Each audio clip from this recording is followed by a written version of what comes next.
There are multiple ways to be happy, though each one not compensating for the others. There's food happiness, that's derived happiness from eating delicious food.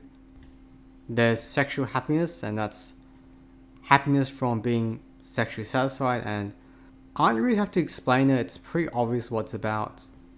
There's self-satisfaction, and that's being able to be doing what you want and being where you want to be in life in terms of accomplishments. There can be natural or unnatural accomplishments, like knowing that you tasted all the food you ever wanted or finishing some project of yours. Not that it's the main topic of this video, but it's pretty ridiculous how some people think that self-satisfaction compensates for lack of sexual satisfaction.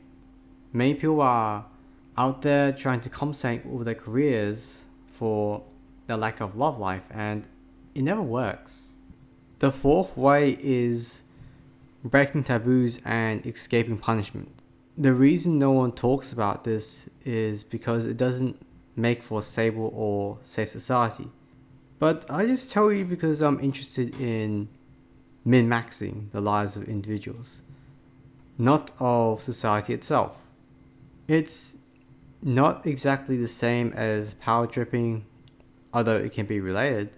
For example, I have the power to ban people off this channel, but I don't get anything out of it.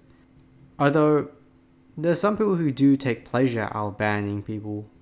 This form of happiness only happens when you're risking something and getting caught carries a severe penalty. I was playing this MMO and there was an exploit in the game that gave me material advantage, and I decided to abuse it for fun.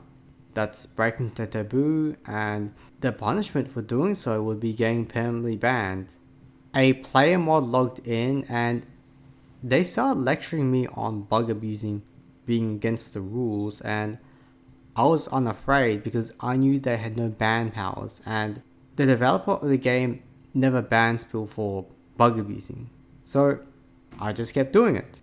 Initially, I felt annoyed by the player mod lecturing me, so I wanted to abuse the bug even harder to spite them.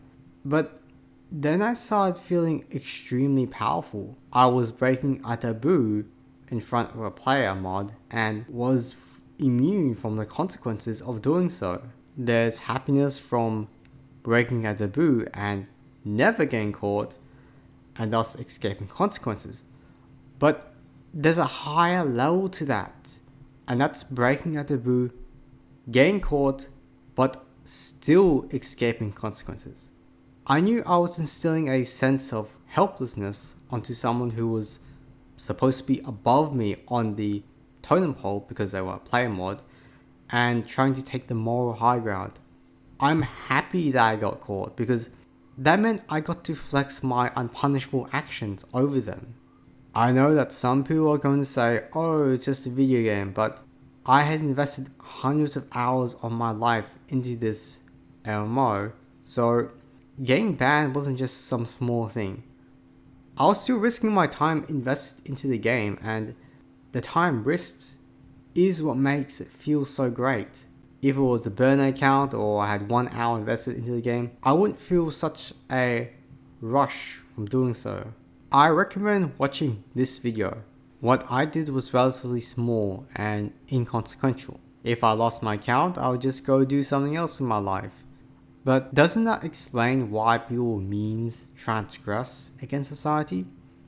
They must feel even better than me because the risk is more significant. Why do rich people steal? Why do attractive people sexually assault? Why do people in loving relationships or families cheat? It's because transgressing and escaping punishment feels amazing. That is the secret why someone would cheat on someone instead of just leaving them. It gives them a rush, especially if they get caught and are able to obtain forgiveness. That's an even greater rush. There's a phrase called moral release, and that's when you tell them what you're going to do, and therefore if they don't stop you or complain, they're complicit. So if you're dropping hints that you're cheating and don't catch on, that's their fault for not knowing. It's a game to them, and The game is only fair if they give you a chance to catch on, and by giving you a chance to figure out, that clears the guilty conscience.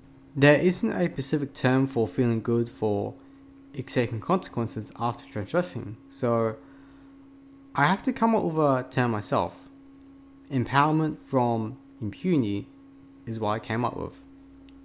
EFI for short. You hear about these celebrities who sexually assault people, and it turns out it's dozens of people, not just one or two, who come out to testify.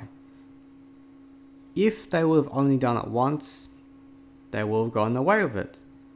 So, why did they keep risking their freedom? It's because they're trying to get a rush out of getting away with it. They're basically junkies trying to get a new high, and that's why they keep doing it. That's why you cannot let people get away with transgressing against you or others even once, because most likely it's not the first or last time. That's why the elites engage in more and more depraved activities. The greater the taboo against norms, the greater the feeling is that they're immune from punishment. There isn't any moral cloaking. They don't want to feel justified or heroic or look good. They want to be irredeemably evil with impunity. Hurting society's most vulnerable with impunity makes them feel like living gods. If you want a taste of EFI, I recommend playing a multiplayer game explicitly with cheating in mind. A MMO is ideal. You're playing for EFI, not for any in-game rewards, and so it doesn't matter if you get banned or not. The possibility of being punished by other people has to be real, so it won't work with single-player games or multiplayer games with no moderation. This is the most ethical way to try and experience EFI. People use cheats in MMOs just to see how far they can reach the high scores before getting banned, not even to sell for real life currency. Most people don't realize they're looking for or experiencing EFI when they do this.